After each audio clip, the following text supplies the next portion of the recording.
Shiva photo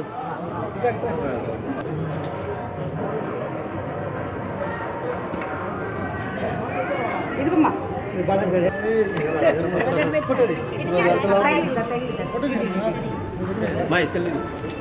నాన్న photo అని తీరా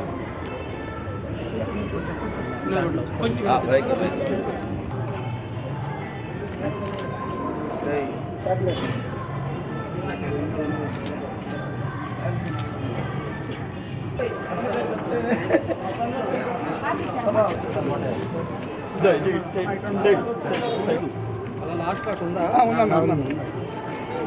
లాస్ట్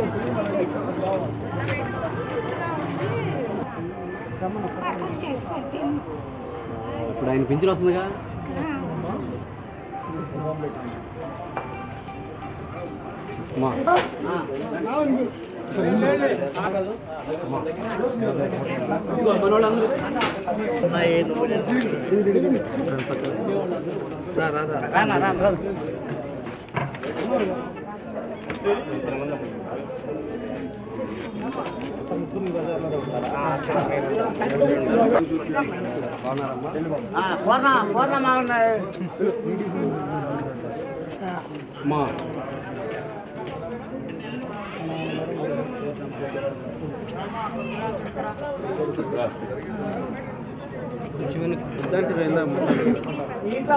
లైట్లు ఉన్నప్పుడు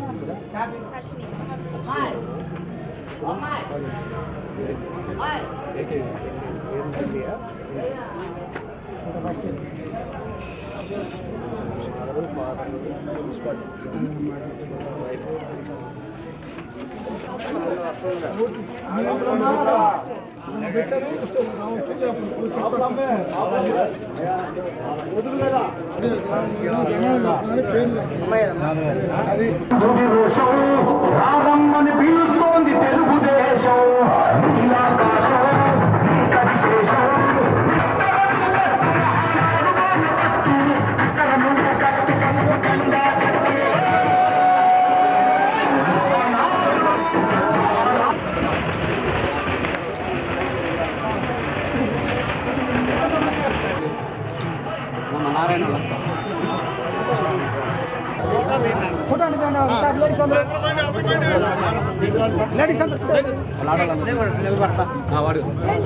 సత్యవాళ్ళ తమ్ముడు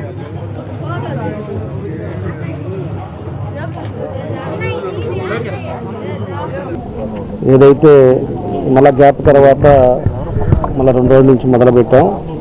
మొన్న 43 కంప్లీట్ చేసాం, తర్వాత 38 కంప్లీట్ చేసాం.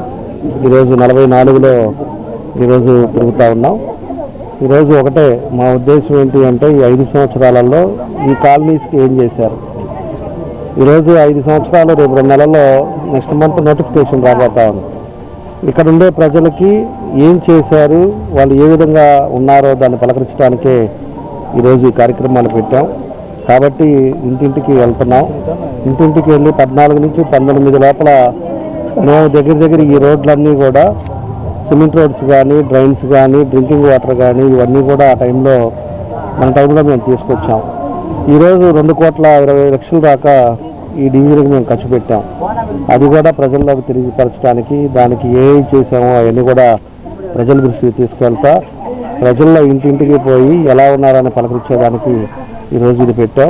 మంచి స్పందన ఉంది. తప్పకుండా వాళ్ళందరూ కూడా ఈరోజు అభివృద్ధి అనేది లేదు, ఒక సైకో ముఖ్యమంత్రి చేతిలో ఈ రాజ్యం ఫ్యాక్షన్ రాజ్యంగా తయారైపోయింది. కాబట్టి తప్పకుండా మన 14-19లో జరిగిన అభివృద్ధి తప్పితే ఈరోజు మనం పట్టించుకునే వాళ్ళు లేదనే పరిస్థితి ఈరోజు చూస్తున్నాం. ఇక్కడ వాలంటీర్స్ కాడి నుంచి కార్పొరేటర్ల కాడి నుంచి అందరూ కూడా ఎక్కడికక్కడ డబ్బులు దోచుకోవటాలు తప్పితే వాళ్ళు వ్యక్తిగతంగా ప్రజలకు ఏం చేద్దామనే ఆలోచన కూడా వాళ్ళకి ఎవరికీ లేదు. ఈరోజు ఉండే పరిస్థితుల్లో కూడా మనం చూసుకున్నాం. ఒంగోలులో కూడా ఎప్పుడు లేని సంస్కృతిని కూడా ఒంగోలులో కూడా తీసుకొచ్చారు. ఒంగోలులో ఒక సైటు మనకి ఉన్నాయా లేవని చూసుకునే పరిస్థితులు కూడా ఇవాళ ఉన్నాయి. నామకాస్తు కొంతమందిని ఏదో అరెస్ట్ చేశామని చెప్పి ఈరోజు దాన్ని మభ్యపెట్టి డ్రాగాన్ చేస్తున్నారు. దానికి ఎవరెవరు బాధ్యులు ఉన్నారో ఏదేది ఉందో రేపు వచ్చిన తర్వాత మళ్ళీ సిఐడి ఎంక్వైరీ చేస్తాం. తప్పకుండా కూడా ఎవరు భూమి వాళ్ళకి కష్టపడి వాళ్ళు సంపాదించుకొని కొనుక్కున్న భూములను ఈరోజు ఎవరు పడితే వాళ్ళు దోచుకోవడానికి, ఎవరు పడితే వాళ్ళు తినడానికి ఈరోజు ఉండే పరిస్థితులు కాదు. ఈరోజు అదివరకు మా టైంలో అపార్ట్మెంట్లు కడుతుంటే ఎవరు కడుతున్నారో కూడా మాకు తెలిసేది కాదు. ఈరోజు అపార్ట్మెంట్లు కడుతున్నారు అంటే గబ్బిలాల మాదిరి తయారయ్యారు. కార్పొరేషన్లో ఒక పక్క, ఇంజనీర్లు ఒక పక్క, మళ్ళీ అదేవిధంగా ఎవరైతే కార్పొరేటర్లు ఒక పక్క, వాళ్ళంతా కూడా వెళ్ళటం, బెదిరియటం, వాళ్ళ దగ్గర డబ్బులు వసూలు చేసే పరిస్థితులు ఈరోజు ఒంగోలులో ఉంది. అది ఎవరెవరికి పోతుందో, ఎవరెవరు తింటున్నారో అవి కూడా ప్రజలందరికీ కూడా తెలుసు. ఈరోజు ఏం చెప్పుకోలేక ఈ కేసులు ఎందుకని చెప్పేసి బిట్టుకుమంట వాళ్ళంతా కూడా ప్రజలు ఉన్నారు. రేపు ఇంకా నెక్స్ట్ మంత్ పండగ తర్వాత నుంచి అందరూ కూడా బయటకు వచ్చే పరిస్థితులు వస్తాయి. మేము కూడా ఎప్పుడూ చెప్తానే ఉన్నాం. మేము కూడా ఎవరు అయితే ఆస్తులు ఆక్రమణ జరిగిందో రేపు తప్పకుండా మాకు తెలియపరచండి. రేపు వచ్చిన తర్వాత ఏమైనా స్పెషల్ కమిటీ ఒకటి వేసేసి తప్పకుండా కూడా వాళ్ళకి ఆస్తులు వాళ్ళకి తీసిస్తాం. ఎవరైతే వాళ్ళ అపార్ట్మెంట్లనో, హాస్పిటల్లోనో, లేకపోతే కమర్షియల్ బిల్డింగ్లను ఎప్పుడో కట్టిన వాటి మీద కూడా పడి వాళ్ళు దోచుకోవటం, వాళ్ళు అడగటం, బెదిరించారో, ఎవరైతే తిన్నారో వాడి చేతే కక్కించి మళ్ళీ వాళ్ళ డబ్బులు వాళ్ళకి ఇప్పించేటట్టుగా కూడా మేము చర్యలు తీసుకుంటాం. ఇవన్నీ కూడా తాత్కాలికంగా 2 నెలలు జరుగుతాయి. తప్పకుండా కూడా ప్రజలకి ఎక్కడా కూడా ఇబ్బంది రాకుండా ప్రజలు ఏ విధంగా అయితే అప్పుడు శాంతియుతంగా 14-19లో జరిగిందో అదే అభివృద్ధి మళ్ళీ కంటిన్యూ చేసి పూర్తిగా ప్రజలకు అన్ని విధాలుగా కూడా అందుబాటులో ఉండి కార్యక్రమాలు చేస్తామని చెప్పి కూడా ఈ సందర్భంగా మేము తెలియజేస్తూ ఉన్నాం. పోతురాజు కాలం కూడా అప్పుడు మేము ఉన్నప్పుడు 89 లక్షలు 90 కోట్లకి అప్పుడు శాంక్షన్ చేసాం. ఫైనాన్స్లో అది ఆగిపోయింది. అప్పుడు నోటిఫికేషన్ అయిపోయిన తర్వాత, ఎలక్షన్ వచ్చిన తర్వాత మళ్ళా అది శాంక్షన్ అయితే ఆ రోజు వేశారు ఫౌండేషన్ స్టోన్. ఈ రోజుకి దాన్ని పూర్తయ్యేలా 3 కాంట్రాక్టర్లు మారారు. ఎందుకు మారారో అందరికీ తెలిసిందే. అది వేసిన పక్కన వాల్స్ కూడా పడిపోయి దాన్ని మళ్ళీ కట్టి దాన్ని కూడా ఇంతవరకు పూర్తి చేయకుండా ఈరోజు పోతురాజు కాలం పరిస్థితి కూడా అదేవిధంగా ఉంది. డ్రింకింగ్ వాటర్ పరిస్థితి అదేవిధంగా ఉంది. ఈరోజు పూర్తిగా మనం చేసినవి ఎక్కడి వరకు చేసామో టిట్కో హౌసెస్ కూడా పరిస్థితులు అట్లానే ఉన్నాయి. టిట్కో హౌసెస్లో ఈరోజు చాలా ఇబ్బందులు పడుతున్నారు. అందరూ కూడా ఒక నమ్మకం మీద ఆ రోజు డబ్బులు కడితే ఈ రోజుకి బూత్ బంగ్లాల మాదిరి దాన్ని తయారు చేసి దానికి ₹1 ఖర్చు పెట్టకుండా దాన్ని కూడా ఇబ్బందులు పెట్టే పరిస్థితి వచ్చారు.